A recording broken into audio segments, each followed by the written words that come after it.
Proper. Okay, how you doing though? Hold on. Hey, yeah, I'm That's fine. I'm all right. How are you? Nah, I'm glad. I can't complain, man. I really cannot complain. Just been reflecting, in the course of the week, just on the structures of music as a whole. Yeah. You know what I mean? And I mean, just I'm pretty excited on what we're about to do. So many users or listeners, across the world may have, listened to your album. So I'm pretty much, how can I put it, man?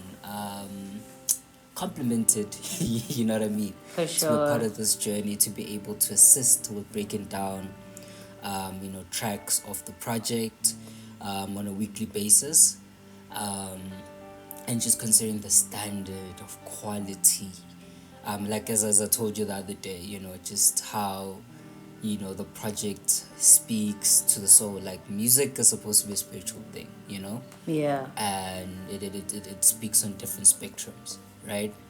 And when you sit down, you kind of reflect a little bit. It's always, we undermine, the work that goes into making a particular single, For sure. as consumers. Yeah. We think, Motu just went to the bedroom or they went to the studio, press record, and that was that. But Yeah.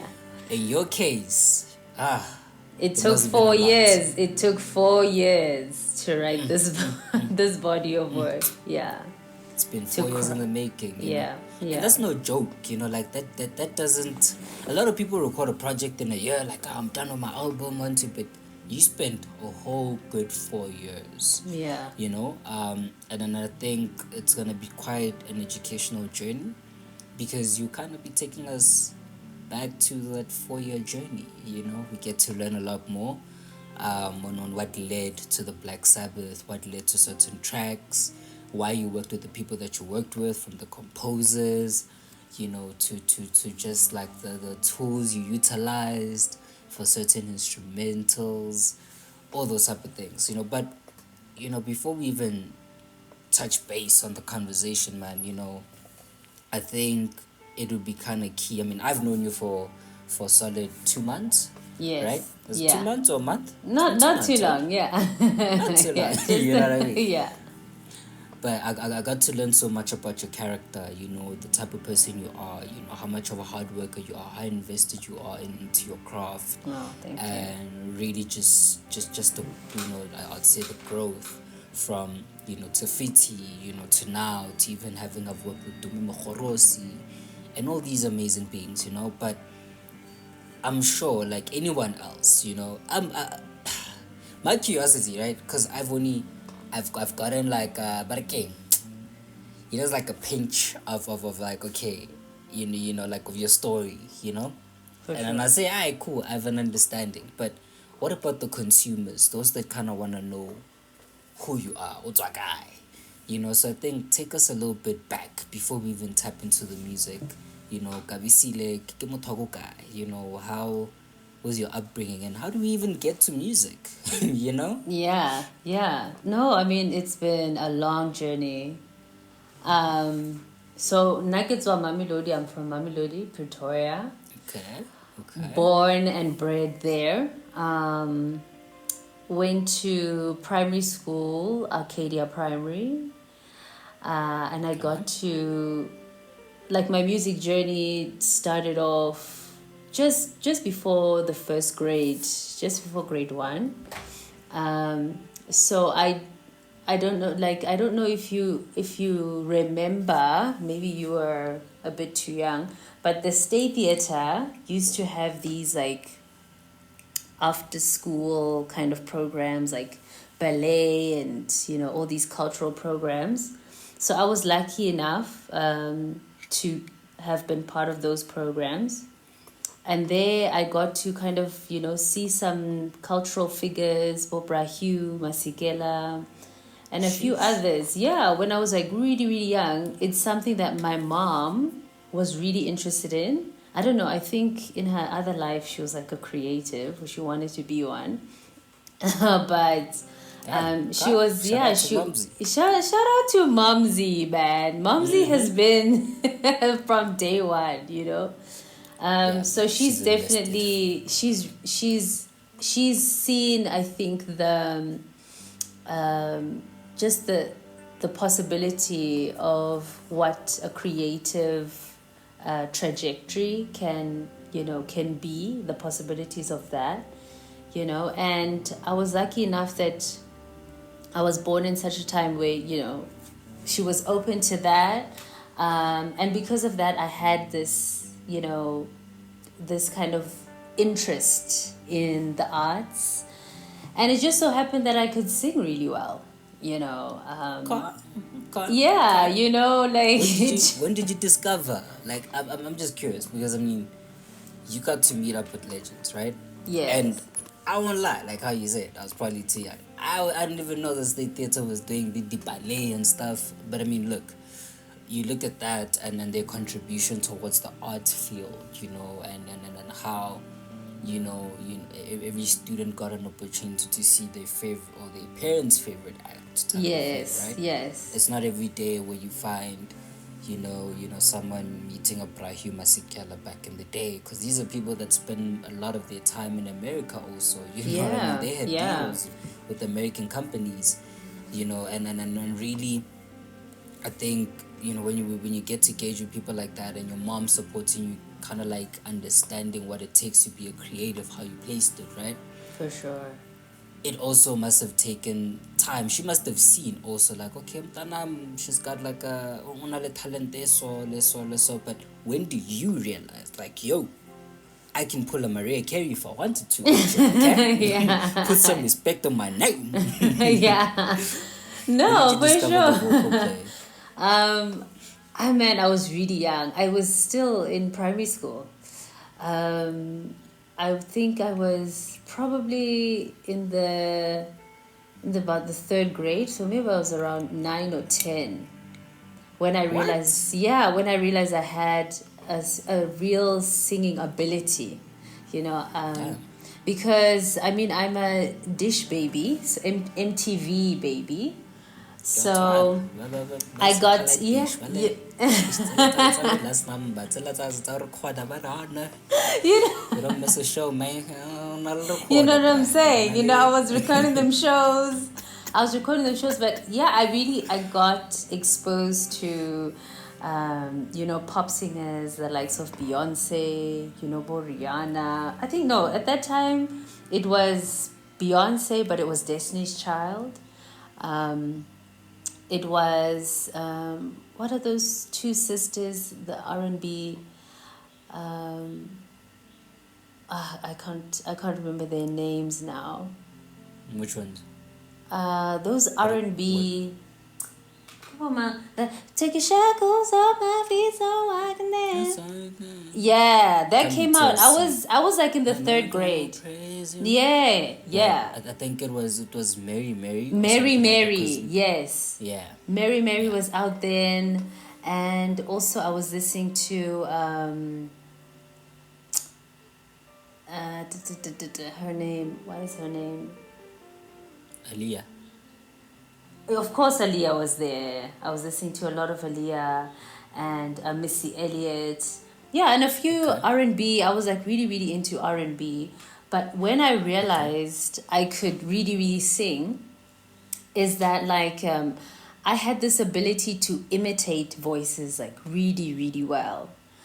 And I could sing at like a very mature level, at a very young age. I think I just picked up on the details of singing, so this allowed me to Okay. sing songs that were like a little bit out of my maturity range, but also I don't know, it's just my ear was like really, really tuned in to, like, what singing properly is, you know Gotcha. so yeah, Gotcha. so this was like the third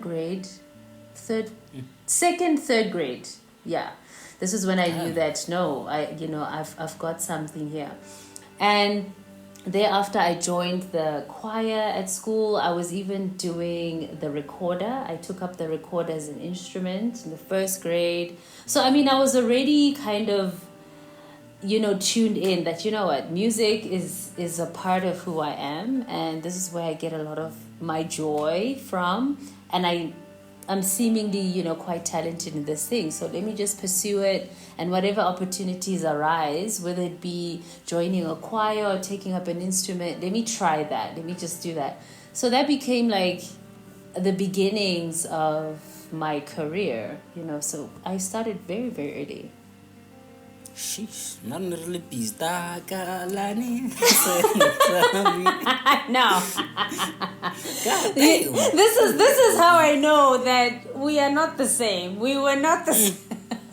Y'all were killing notes, man. Yeah, because for real, like other kids were listening to, kind of that kind of music, and I was just taking things a little bit too seriously. I was singing a little bit too serious, and I don't know. It's just something, just music made that kind of impression on me that I was like, man, like I want to figure this out. So that's how that was also an indication that something else is going on. You're born for it. I mean, look, I look at it like this, right? Like for me, when I was 7, right, I was lucky enough when growing up, right? I had uncles who were high lovers of kwaito, hip-hop, right? Mm-hmm. And as a kid, that's all I was exposed to, majority, house, you know what I mean? It was rare for me to be listening to what the other kids were listening to, because I really spent time with other kids outside. I spent time with my uncles,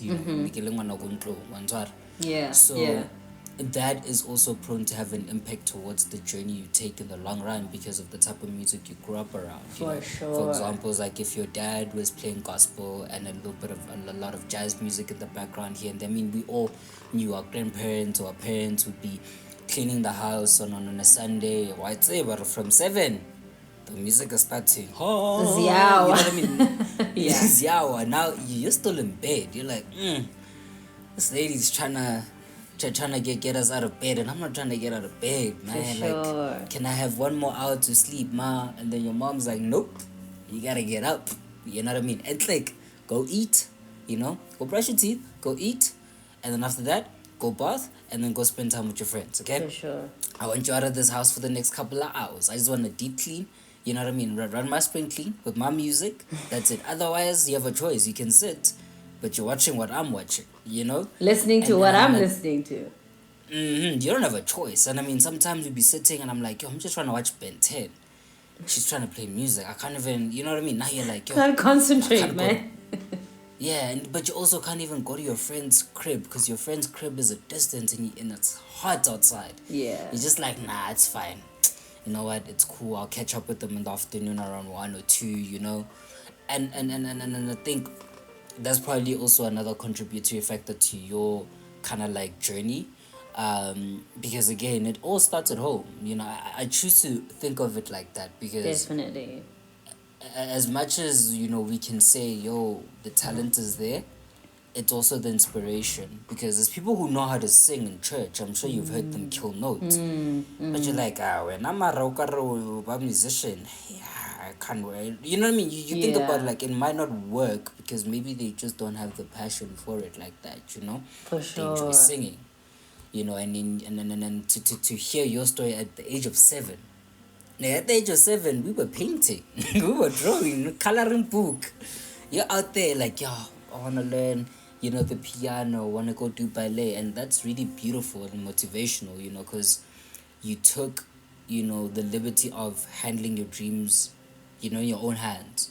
Now, when that played out, right? Mm-hmm. As you continue to grow, I mean, as you said, you listen to a lot of R&B.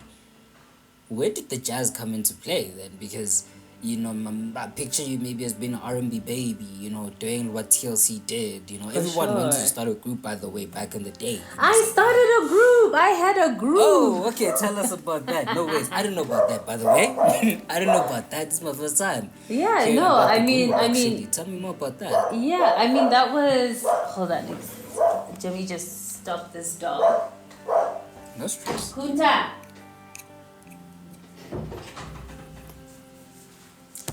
Yeah, I got dogs, man. I got dogs. Yeah, I started a group. I mean, even when I was listening to Mary Mary, I had a little like singing group together. I put together, I think there were three of us. I can't remember who my friends were, but I was so like, I was into that group thing, like, no, let's sing together, let's do like a performance. And I was like putting on performances at the school pavilion. And I mean, I was like a Sheesh. kid. I was, and I had this vision already, I was like curating performances and gigs, you know, Damn. for the primary school kids and my friends, my some of the teachers. So I was like, yeah, I was really focused in that way. But like, I just wanted to touch on a question that you've alluded to, with mentioning our parents. My dad was a big jazz fan. I mean, we woke up, listening to the jazz classics, but he was Sheesh. also really into like that urban contemporary sound. I think that's the category now. Both Sting, Boys to Men. What was on that adult contemporary playlist was really, really beautiful music from all over the world. Like, he used to listen to American inspired music, Middle Eastern music, European sounds sometimes, East African sounds. So I remember Sheesh. just, waking up like on those Saturday mornings, being just like flooded with like Sting, like the whole album, and Babyface, his incredible album that I was like listening to the other day, and I can't even believe I know it like verbatim from beginning to end because I used to literally wake up to that music. And like you saying, like, just that environment created so much inspiration that it's not just about the talent, but just like people around you who are supporting or who are fostering the love that you have for this particular thing, you know, that allows you to like take it more seriously. So yeah, that was also the big part of it. Sheesh. Sheesh. I mean, shout out to your pops also, I feel like, without him, we also wouldn't have had the Sabbath, you know what I mean, like, kind of like drop to that extent, or let alone Tafiti, or let alone even the music from before, because of the exposure of sonics, that he laid out, in your journey, from Eastern, to European. I mean, damn, we just knew South most of us, Riti, we knew American guys, European guys here and there, like your Elton Johns, but locally, it was like, we playing Mamiria Makeba Yeah. and all of that. So for him to take the time to really, that also means he's well traveled, because music wasn't, at least from across the world, so some of the stuff we really have access to it, and he was not in the digital era. No. He vinyl cassette, Yeah, to a yeah. certain extent. So when you look at that, as like, he probably must have been well traveled, or at least exposed to the stores that held all these exclusive jazz records. Because that's what we used to call them, the record. Yeah, Because in yeah. jazz, we didn't call it music, we were records. Like, yo, don't damage my records. For sure. But I think that's really beautiful, and again, it's like, considering, the production that you've kind of like, I'll say the standard, you've pushed up the standard for jazz, I'll be honest, right? Oh, thank Here's you. why. No, for real. Like, I can describe it in that sense, because everyone has got their own style of production, right? And others are working with the 3-piece band, the 7-piece band, you know what I mean? And it's kind of also difficult when you're working with that many people to really compose the music from start to end, right?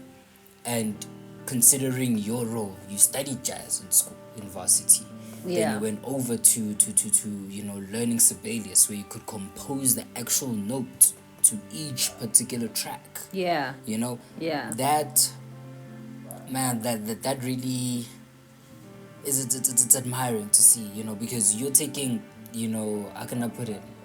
You're taking it upon your own hands, and the instrumentalists then have less work to do because they're following the notes you've composed on the sheet. Yeah. You know what I mean? Yeah. You Yeah. know?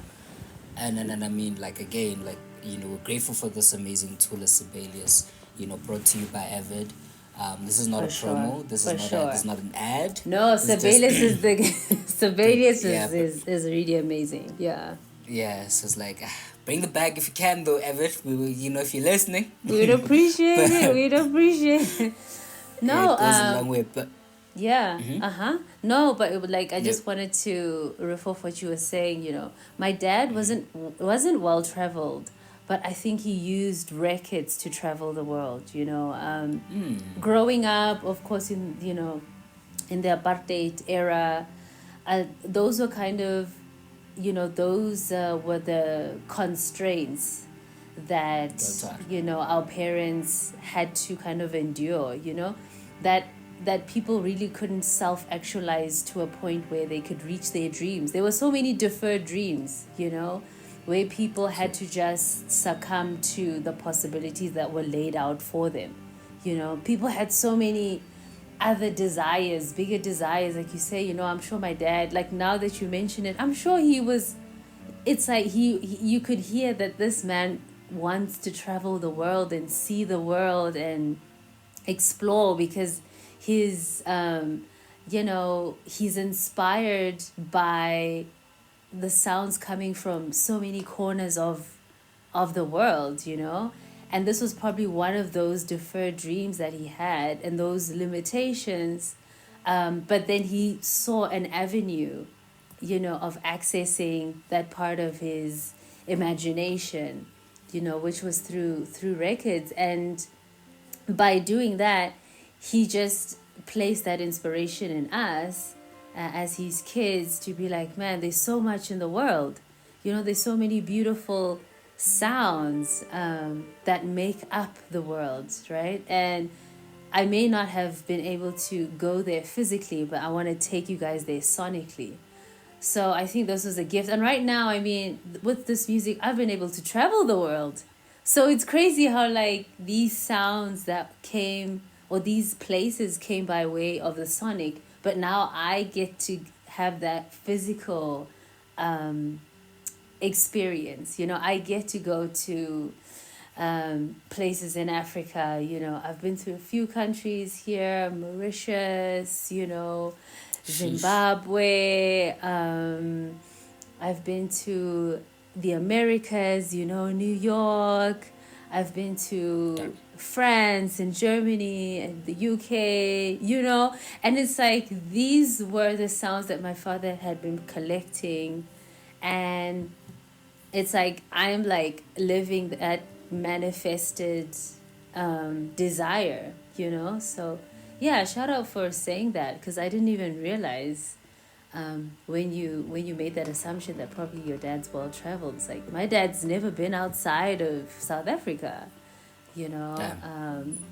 and it's so crazy how now I get to experience, something that he deeply desired. So yeah, but look at you now.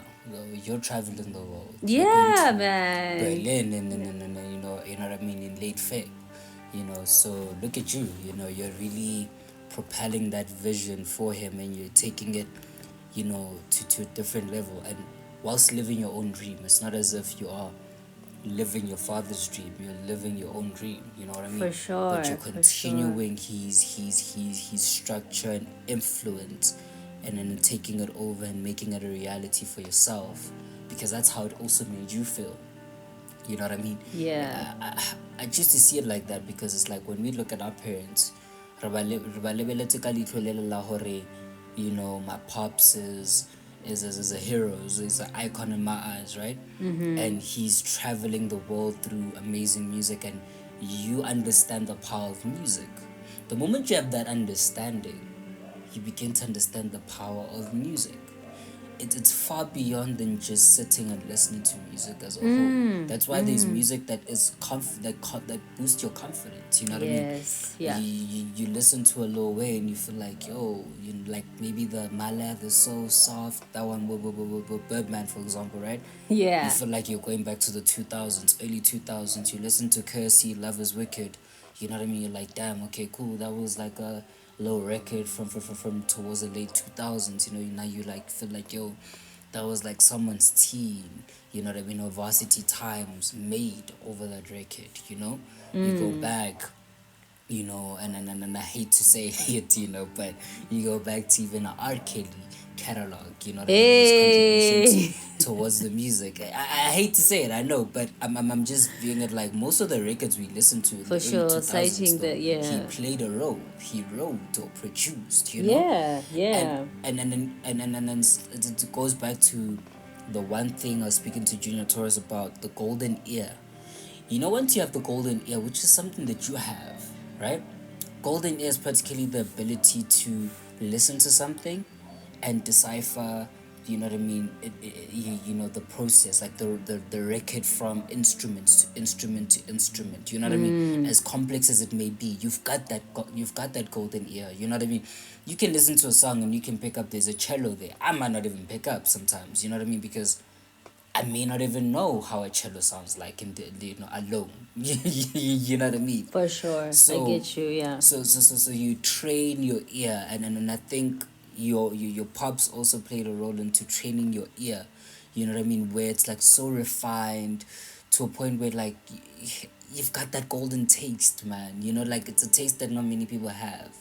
You know what I mean? Where you're versatile. Yeah. For sure. You know, you're able to listen to R&B and hip hop and still bop to it, you know, and then you But go back to the jazz and you say, "Alright, cool, I'm this jazz, I can break it down, I understand it," you know, and the ability to also send out a message through just vocal play without much lyricism and also instrumentals. It's a big thing, which is what the Sabbath has. Right? Yeah. And I think, you know, in today's session, obviously, we're breaking down the Black Adhan with Riza Kota, right? I don't know if I said the surname correct. Kota, yeah. That twang. Reza man. Reza Kota. Hey. Yeah. See this thing of speaking English every day. That's catching up. It's catching up with some of us now. Hey, Riza Kota. I'm like, hey, man. Man. I'm forgetting Limpopo, man. I should be able to say it like that. But sure. You know, like whenever, you know, that's a crazy thing, you know, funny story, backstory is like I told you this also.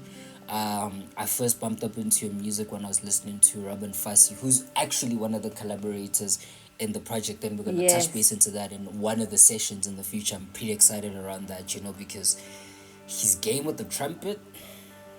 That's I'm gonna leave it there. But hey, let's touch base into Riza Kota. Riza Kota is the violinist, right? If I'm not mistaken.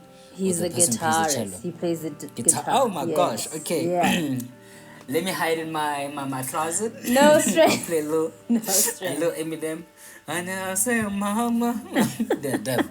But nonetheless, right? You look at it from that aspect, right? And I listened to the Black Adhan, you know, like twice this morning, right? Preparing for a call, and I was like, yo, let me listen to it because we gotta break it down. I was overthinking a lot of things. I'm like, yo, man, you know, 1, 2, and 3. I'm just like, dude, you know what?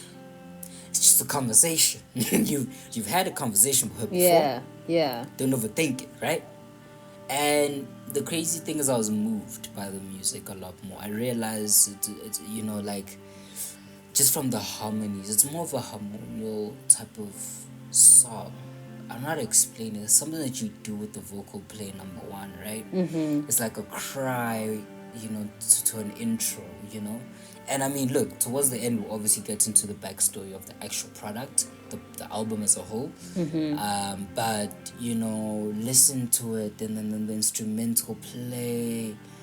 It's so easing, man. Like, you feel like you're traveling into a peaceful time. I'll stress you the chalete. Hey, you know what I mean? Like, You're just in this world that's just harmonious. Like it's just like like there's nothing there that's like really, but I then got curious, right? Because making an intro of that kind, surely it's costly, number one, right?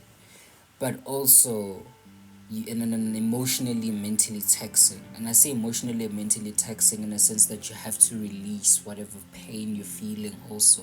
Yeah. And whatever pressure you're feeling at the moment, or even whatever positive emotions you're feeling at the moment, and release them into a product, a particular song that would serve as a healing form. And I think that speaks volumes, right? But I'd rather let you as an artist take us more into that, you know, the process around it, and I think also how your collaboration with with Riza and the other instrumentalists, really came about. I'm pretty curious on that. And how did the song, even the making of the song, when was it even made? Because this project was in the making for 4 years. Yeah, I yeah. think Artomeda more than Well, anything. yeah. Well. Reza. First of all, Reza Kota, incredible, incredible guitarist, South African guitarist, based in the Western Cape. Um, based in Cape Town right now, but I think yeah, he just moved recently. He was living in Johannesburg, so I got to see him play with a lot of like Joburg outfits, um, and Joburg based musicians. And what I loved about his playing and his playing is like, it's like, I don't even know, it's on another level. He just knows how to capture emotion, and that's always been the thing for me. Like Reza, he's I think he's one of those artists that also embody a combination of the best of both worlds. Those people who are like really great technically, but they're also really great emotionally. Like they just Sheesh. they're yeah, it's like, this is like, I think this is really what makes what I don't know, what sets apart good musicians and really phenomenal musicians. Like, he doesn't just rely on his technical ability, but when he plays, you can hear he's got the technical know-how, but he's leaning into something else that's allowing for him to like do unimaginable stuff. Anyway, yeah, I'm fanning over Real Reza talk. Kota. I'm a big fan of his. So Yeah, makes sense. Shout out to yeah, him. shout out to Reza, like big brother. Shout I'm out to like him. a Yeah, huge if we can fan. add the po, at the po, but yeah, not just Buh, buh, buh. po. Bombs on bombs, bombs on bombs. Dish, dish, dish. But yeah, Nah. so because of that, I wanted to work with him for the longest time. I've wanted to work with him, and when I was thinking about this track, the Black Adhan, it's kind of like, it is a prayer, but it also requires that thing from the musician, that best of both world combination. Someone who can really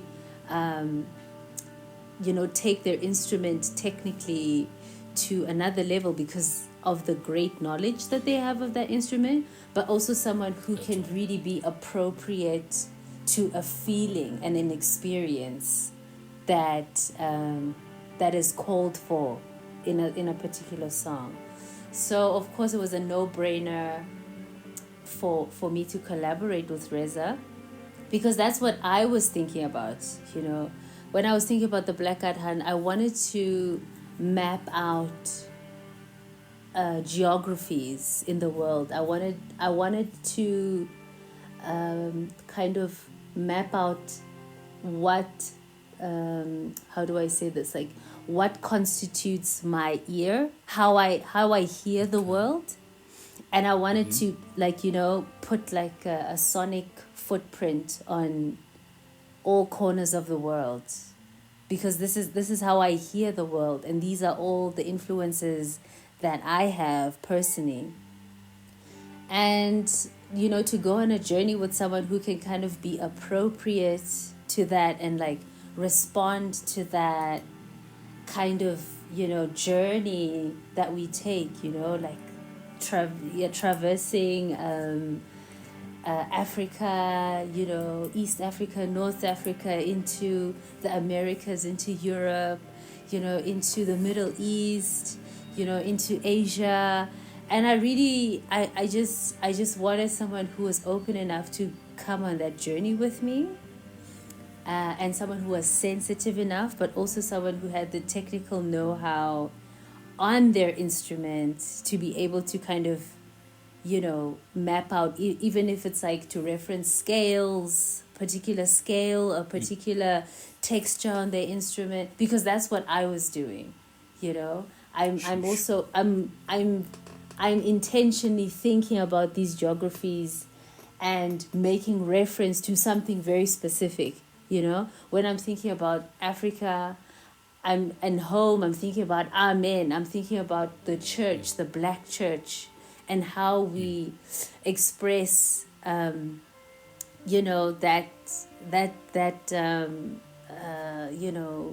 that very, how do I say it? I don't even know how I think about this, but there's just a way that we say Amen at church. Go That's what I mean. You know what I mean? There's just a way we do it. And it's different, and also it's about 80 to 3. Yes, no, ke Wesel, ke Methodist. There's just a way that we sing and we capture that sound that I wanted to, reference. See, you see what I mean? Is those ones where, cause I'm just trying to gauge to someone who might be also curious, but is it those ones where they also have that choir, that choir karaba bella soprano type of thing? I see. I think you're speaking more about like the Catholic churches. Yeah. That's I see. Yeah, I know they have that choir thing going. No, Methodist is like kind of like mapostolo. It's that sound. Oh. Yeah, it's very IPF. Yes. IPCC. Yeah, it's blue. Exactly. Those old churches, those Presbyterian churches. So yeah, the music there is like, it's really beautiful, but it's very Nkariman, in a little Africa, in a little African spirituality inside of it, it's not, it doesn't submit itself to the Western idea completely. It's just like, no, there's Mudimu or somewhere in here, in this frequency, It's the instruments and the dance, because remember Lebona Badlala life, like yes, what that instrument is, the yes. What is it called? The one that you hold and it's like you just shake they it play a bit? they play a bit of the tambourine sometimes, but the biggest thing for the Methodist is Badlala. Msamo. I don't know what it's called in English. But it's like a pillow. It's like a padded pillow. But it makes a sound. Yes, it makes this like, it's like a drum sound, but it's like a padded pillow, so it has like this very low frequency. And of course, like they sometimes add the drum, but the budding, not the malombo drums, but the like man, like a drum. Yeah, it's everybody twarang. Yes, the ones that they hold. Yes. So those are the two major instruments that are, and of course the whistle. They're heavy on the whistle. For sure. And they do their dance. Exactly. With the vocals then together. we go in. Then you do the dance. You do that little dance. I see. You know what I'm saying? You know what I mean? I see. So I grew up in that, I grew up in those kinds of churches that gave me access to that sound. So you see what I mean? So it was like, I'm like sound. I was just very interested, in what I think like in what makes a particular sound. Like I was just very interested in the detail, and this is what I always tell my students. Hori, that's actually the difference between someone who's a musician or someone who decides maybe to be a doctor or a scientist. It's the interest, because we all have the potential, but there's that interest of actually wanting to find out in this particular thing what's going on, True. so let that interest guide you wherever you're kind of interested in. I think that is an indication of a trajectory that you're a part of, or that if something interests you and just sparks a little like you just find yourself going down a rabbit hole. And that's been my sonic and music journey. It's not just that I was listening to R&B or jazz or any kind of alternative music, but it's just that I was curious enough to just be like, hey man, like where is this sound coming from? Like, what is that? What is that? Why am I moved here? What is I happening? get you. So just to follow those breadcrumbs, I think just creates a difference. It that is your career, or that is It's your like butter. calling. It's like butter on toast at that point. Hey man, butter on freaking it belongs. It belongs there, right? It's like butter was made for toast and toast was made for butter. And we can't fight that. I mean, like, damn, like these guys, the way they also manufacture it, and I'll put it like that in a sense, or even culturally, So when you listen to each track on the album, you're also able to gauge that it's also it emulates a sense of spirituality, the things you talk about, you know what I mean? The Bible verses you would reference, even, I think it's on a higher scale, because at the end of the day, we were more than just human beings. I believe that we're spiritual beings living amongst fellow spiritual beings. For sure. And then the more you nurture that, the more you understand that, okay, the body decays, but your spirit doesn't. You know what I mean? And hence you're able to live so long, because your spirit, it grows and grows and grows and grows. But as long as you take care of that part of your life, that's what really matters, right? Yeah. And then you protect that, you nurture that spiritual relationship with God. Because at the end of the day, the body, we've seen people drop dead and that's it. You know what I mean? The body decays, but we know that they are in the afterlife, whether it's in paradise, waiting for Jesus to come back, or wherever anyone across the world, believes that they go, the person transcends to and in death, whether it be God, the God we believe in or the God that they believe in, you know what I mean? But I choose to believe like, okay, cool, as much as someone believes in a different religious perspective, we still, in their references, like God is still God. I don't know if I'm making sense. For For us, sure. for one, like God, it's still, we still would reference to whatever higher as God. Yes. And then again, that relationship is key for us. Is like, again, For sure. That's our inheritance. Yeah. That's our inheritance, man, and no one can take that away from you. And I think being able to dabble it with jazz and elevate it speaks a lot. I mean, I'll make an example, right? The other day, what was it, last week Sunday, I was listening to Nontokozo Mkhize's latest album, right? And I've gotta say, man, it's Nontokozo Mkhize, man. Let me double check. She did a song with Calvin Momo at some point, right? In a gospel album, right? There's an Amapiano gospel song.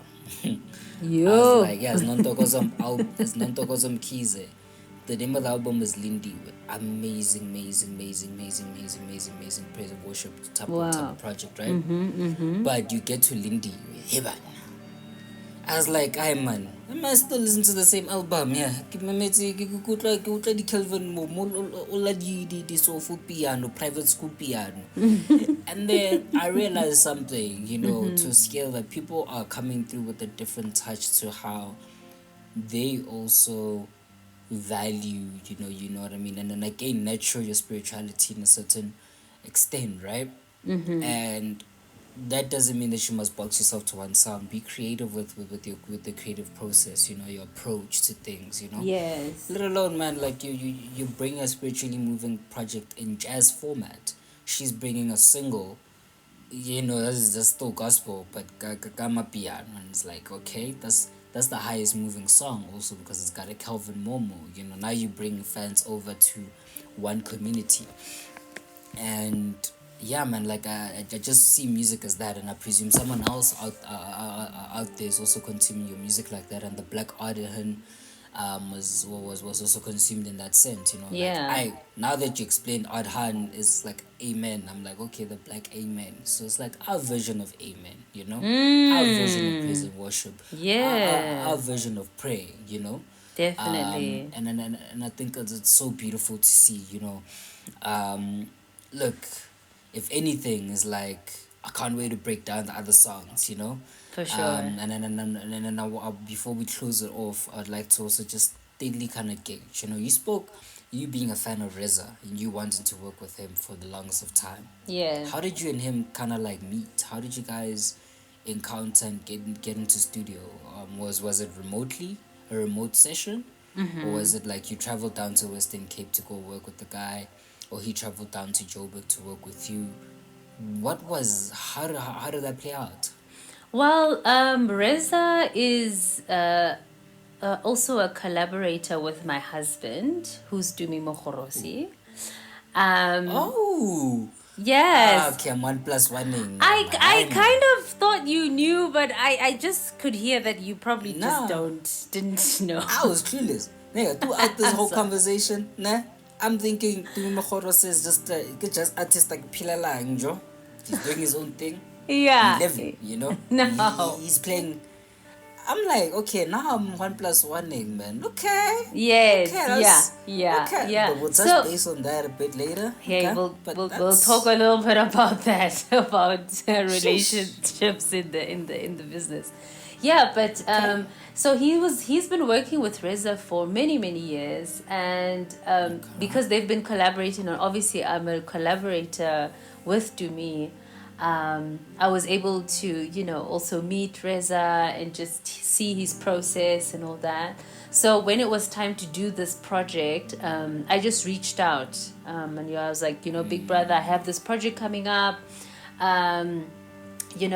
Can we please get into studio? I've booked studio in Johannesburg and a couple of performances. Please fly into Johannesburg just to do a couple of these studio sessions.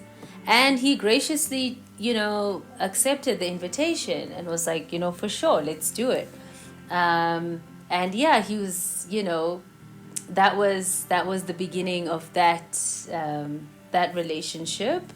But yeah, I've known Reza for many years. And it was cool that he accepted the invitation to be on the project. But yeah, he just flew down to Joburg for about a week or so, and we got to do a few shows before the recording. And we recorded it at Diatribe Studios, by the way.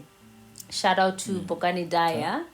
Him and his father have a beautiful studio in Sandton that it's like really big and allowed for us to record in the way that we wanted to record, which is like kind of like a live session recording.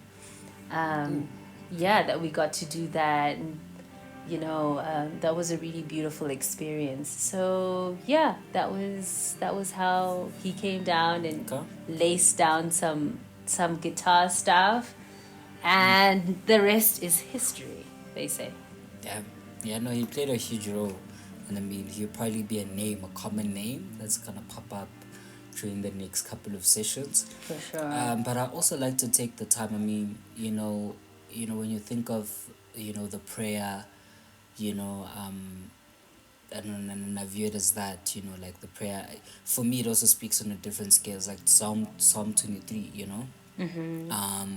where it touches on like, and that's a full blown prayer, right? Yes. I shall lack nothing. You know what I mean? The God shall provide, if anything else. You know what I mean? Amen. And it shall make sure you walk in green pastures. You know what I mean? And then it's always it's a beautiful prayer more than anything. I also like to also take time to dedicate this episode, to the late Tshwane, Yes. who also played a huge role in the the project as well. He was one of the contributors. So yeah, man, it's really sad. Yeah, we We lost a lost brother. a Hey. legend. Yeah, we lost a Yeah. brother. So yeah, may he soul rest in peace. And yeah, man, let's just continue his legacy further out, and really just honoring his contributions towards this beautiful, beautiful, beautiful, beautiful, beautiful body of work. Yeah. I don't think there would have been any other. So it's in such moments where you begin to value a lot of the art created out there. But again, like this particular prayer, the Black Adhan, as a way to say thank you, Yeah. to him, thank you to everyone that played a role into the making of the project. Thank you to your husband for connecting you with Reza, because he was in his bag. Yeah, man. So For he was in his sure. bag, but to close it off on a high note, For sure. what would man, what would you like to tell the listener? I mean, there's still more episodes to come. We've got 10 more, okay? Yeah. Yeah. Got 10 more. Yeah. If we're lucky enough, she might give us a 12th episode, okay? Yeah, we never know. It might continue. I think I'm gonna Yeah. very much enjoy these conversations. Yeah, but honoring him. But what would you like for someone that's listening? What would you want to leave them with? And really just so that they can carry on, like especially lesson or message wise behind the Black Adhan, for them to carry with them going forward. I think maybe the parting shot, which was the inspiration of this album, is to honor the people around you. And as a music teacher, this is what I always tell my students as a vocal teacher, is that it is so important to recognize people and things around you, right? Because that is the labor of honoring something, is to pay attention and to be aware of what influences you and what makes you. And I think being able to do that is just a doorway into creating something incredible, because I always say to them that you're actually doing that anyway, whether you're aware of it or not. But the gift of awareness is something that just elevates the conversation, or elevates your encounter or your contribution to a particular thing.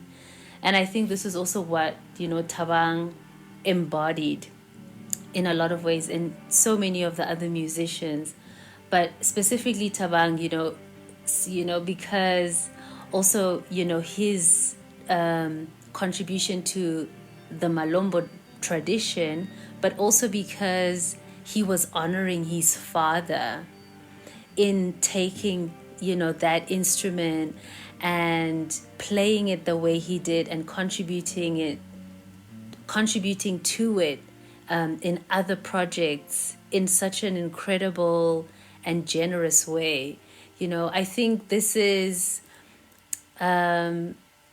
this is how art, I believe, should be practiced. A lot of it, I think 90% of it is just a labor of honoring.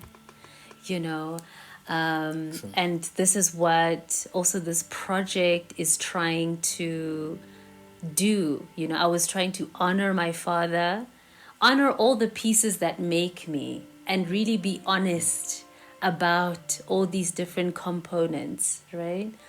And in turn, it gifted me with a project, a sound that I can't claim for myself. I can't be like, oh, this is me, my idea. No, like this just came out of, this was just a byproduct of me just trying to say thank you to the people around me, to the people who brought me up, to the people who contributed to me in every which way, shape, or form, whether with ideas or with just care and awareness, or, with opening up space for me to be myself.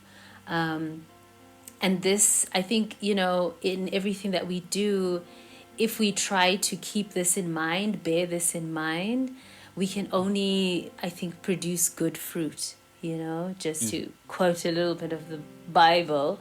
But yeah, and thank you for mentioning Tawang with this initial conversation, because I think, yeah, he was just such a beautiful contributor in the arts, in this, in our tradition, in the Black tradition, in the Freedom Project. There's just so much that he embodied and that he exemplified that many of us, wish to kind of echo even just a speck, of what he was doing. But I think we are so grateful that he graced us and contributed to what it is that we were even creating, Even for the mere fact that Tabang said yes to being on this project, I was taken aback. I mean, I was like so honored. But that's who he was, he was just so generous, and I think that it's because, he knew that his art form just came from a space of honoring and not just a space of ownership. He just wanted to be a custodian and a steward of this Malombo sound, and wherever it took him, he was just so generous and gracious in sharing that sound with us. So yeah, I wanted to just mention that. And yeah, peace and love to everyone who was affected by his passing, and we honor him in this sound, for sure. Yeah, just a moment of silence. All right.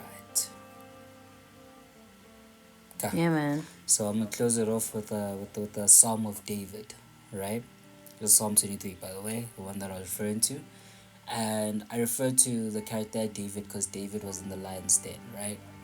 And the lion's den is no den that one wants to find themselves in, right? It's only like on the internet where you find brave white people who go into caves where there's a mountain lion. It's they go to danger, and face it direct, right? And I make that example because it's rare for us Black people to go directly to danger, unless if go the danger. Oh my gosh, you're going towards the bomb. And it's like, guys, what? Isn't you supposed to go the opposite direction? Yeah. Bomb machine. You know what I mean? They're taking videos and then they run when there's an explosion. And it's like, what were y'all expecting, But that level of braveness, and really, how David to remain grounded, in God, and had faith in the world, just like how God would protect him, but just had faith in the world as a whole, right? And he was thrown in that den and he thought that lion would maul him, but it didn't, he fought through, he fought through the end, and really this psalm speaks, in the sense where you're a strong individual, right? And to any other strong individual listening in, it's like, never give up, even throughout challenging moments, find your art, find your vice.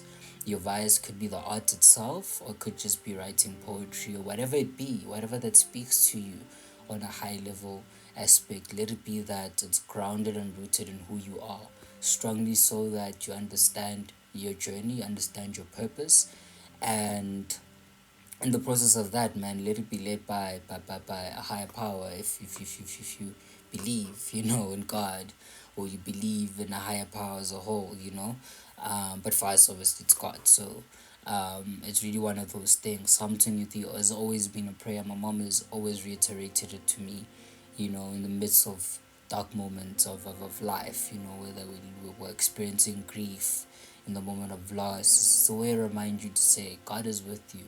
You might not know it sometimes, but He's always with you. You might not feel it at a certain moment, but He's always with you. And this is a reminder to anyone. It's like, in the midst of loss, in the midst of lacking, there's an influx of an overflow coming through. You just have to be patient. I mean, it's even just like in general, it's known to men and women out there in the world that when you go through the worst phase of life, there's better to come. And you need to go through the worst in order to go through better. You know what I mean? To accommodate better, So it goes, the Lord is my shepherd, I lack nothing. He makes me lie down in green pastures. He leads me beside quiet waters. He refreshes my soul. He guides me along the right paths for His name's sake. Even though I walk through the darkest valley, I will fear no evil, for You are with me. Your rod and Your staff, they comfort me. You prepare a table before me in the presence of my enemies. You anoint my head with oil. My cup overflows. Surely Your goodness and love will follow me all the days of my life, and I will dwell in the house of the Lord forever. So, to anyone listening, amen. So, to anyone else listening, let this be just a refreshing moment, and sure. We've got many more. Look out for another episode very soon, probably next week. Hint, hint. Yeah. But yeah, man, thank you guys so much for tuning in and constantly supporting. Go stream the Sabbath. And yeah, man, keep on supporting, keep on pouring back into Gabi's journey as she continues to pour back into the art, to give the world and grace the world, with her amazing multi-talent, contributions, towards everything else. And yeah, man, till next time, we shall stay in tune. Peace and love. Peace and love. That was an amazing episode, nigga.